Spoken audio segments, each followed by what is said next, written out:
Zakynthos. Die griechische Urlaubsinsel ist berühmt für ihre schroffen Klippen und malerischen Buchten. Und für ihre Tierwelt. Neben Ziegen, Hühnern und Katzen leben hier auch seltene Meeresschildkröten. Zu ihrem Schutz werden die Strände, an denen sie Eier legen, immer mal wieder für Menschen gesperrt. Und auch die berühmte Navajo-Bucht findet man hier. Mit ihrem stahlblauen Wasser und dem 1980 gestrandeten Schmugglerschiff wohl die am häufigsten fotografierte Bucht Griechenlands.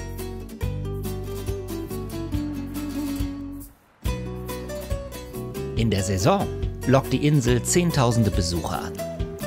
Über Athen kommt man bequem per Schiff, Fähre oder kleinem Flieger auf diese wunderschöne Insel. Nach 2 Jahren fast ohne Touristen bereitet sich die Insel nun auf deren Rückkehr vor. Zum Beispiel hier. Diese spektakuläre Aussicht hat man an der Taverne von Michalis Tsaikalis. Noch ist es hier ruhig, doch schon in wenigen Wochen werden jeden Abend bis zu 400 Gäste kommen, essen, trinken und den Sonnenuntergang bewundern. Hoffentlich. Wir hoffen sehr, dass die Saison in diesem Jahr erfolgreich wird. Die letzten beiden Jahre waren sehr schwierig. Wir haben laufende Kosten und Investitionen und sind auf die Einnahmen angewiesen. Ein Kostenfaktor sind seine Tiere. Das Fleisch, das Michalis in seiner Taverne verkauft, kommt zu 80% aus eigener Schlachtung, sagt er uns.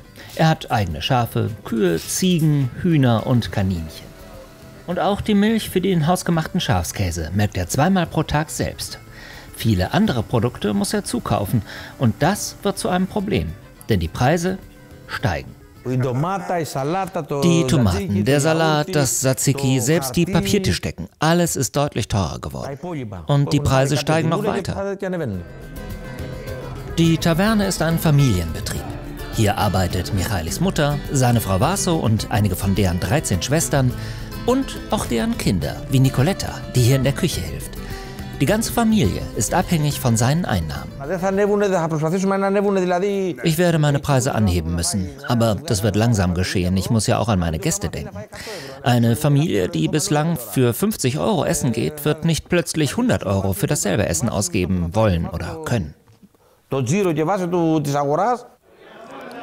Und das gilt nicht nur hier. Auch andere Restaurants in Griechenland werden ihre Preise wohl erhöhen müssen. Dennoch, Michalis glaubt an die Zukunft seiner Taverne und des Tourismus auf seiner Insel. Gerade hat er diese neuen Kühlkammern hier aufbauen lassen, in denen er seine Produkte noch besser und energiesparender lagern kann. Aufgeben ist keine Option. Diese Taverne ist unser Leben. Ich kenne diesen Ort, seit ich 7 Jahre alt bin. Wir fragen unsere Gäste nicht, wo sie herkommen. Wir bewirten sie einfach. Und das brauchen wir. Dafür leben wir. Wir tun das nicht vor allem fürs Geld. Und doch spielt auch das Geld überall eine wichtige Rolle. So auch bei Amarilda Vrouchai. Sie koordiniert die Reservierungen bei der Autovermietung ihres Vaters. Und sie hat dieser Tage viel zu tun. Wir haben schon einige Reservierungen und dieses Jahr könnte fast perfekt für uns werden. Die Gäste fühlen sich wegen Covid in einem Mietwagen, Quad oder Roller einfach besser als in einem Taxi oder Bus mit anderen Leuten. Sie wollen ihre Sicherheit.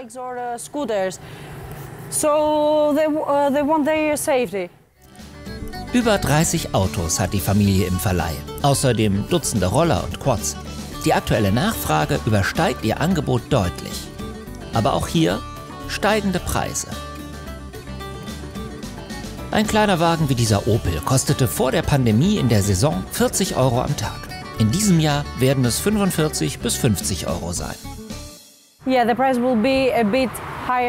die Preise werden ein bisschen höher sein als früher, wegen Covid und wegen der Energiepreise. Aber wir tun unser Bestes, das in Grenzen zu halten. Wir wollen keine Kunden verlieren. Wir hoffen einfach das Beste und drücken die Daumen für ein gutes Jahr.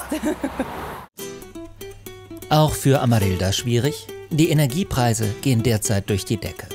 Beispiel Strom. In Griechenland gibt es nur einen einzigen Stromanbieter, der zu 51% dem Staat gehört. Klingt nach einem guten Deal, aber die Verträge haben einen Fallstrick. Es gibt eine Klausel darin, dass die vereinbarten Preise keine Gültigkeit mehr haben, wenn die internationalen Energiepreise steigen. Und genau das ist ja derzeit der Fall. Folge: der Strompreis hat sich binnen weniger Monate vielerorts mehr als verdoppelt.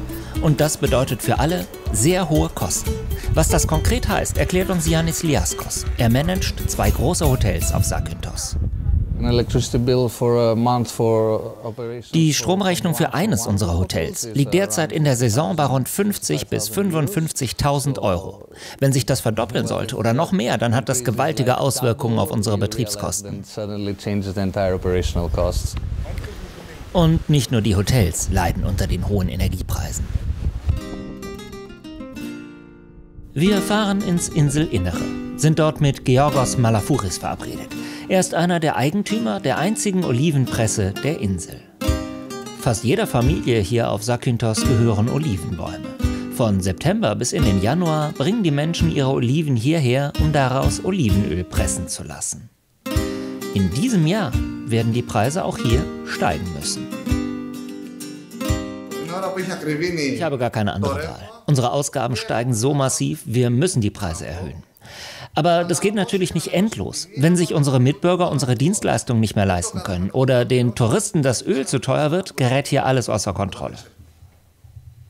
Georgos zeigt uns seine Stromrechnung für den Januar. Gut 4.500 Euro muss er bezahlen. Dabei laufen die Maschinen zurzeit gar nicht. Heißt, es wird vermutlich noch viel teurer. Elektrizität bedeutet alles für uns. Ohne Strom läuft hier gar nichts. Und diese Kosten muss er einfach weitergeben. Für die Touristen bedeutet das, auch Olivenöl wird teurer werden.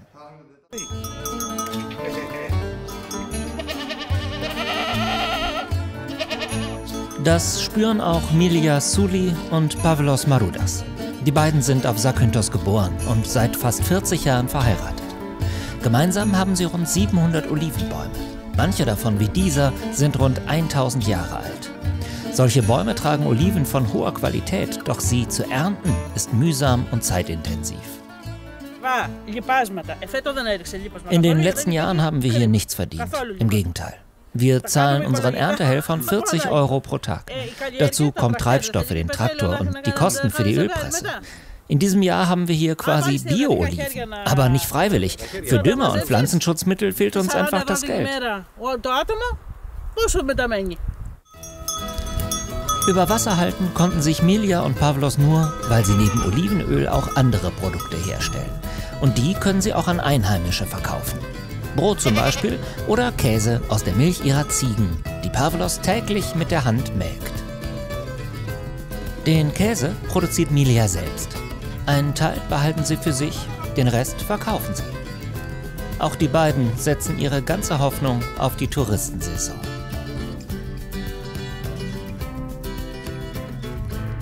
In einer kleinen Holzhütte direkt am Haus betreibt Milia ihren eigenen kleinen Laden und verkauft dort Öl, Wein, Käse, Marmelade und einige andere Produkte. Heute tut sie etwas, was ihr sichtlich schwerfällt. Sie erhöht ihre Preise.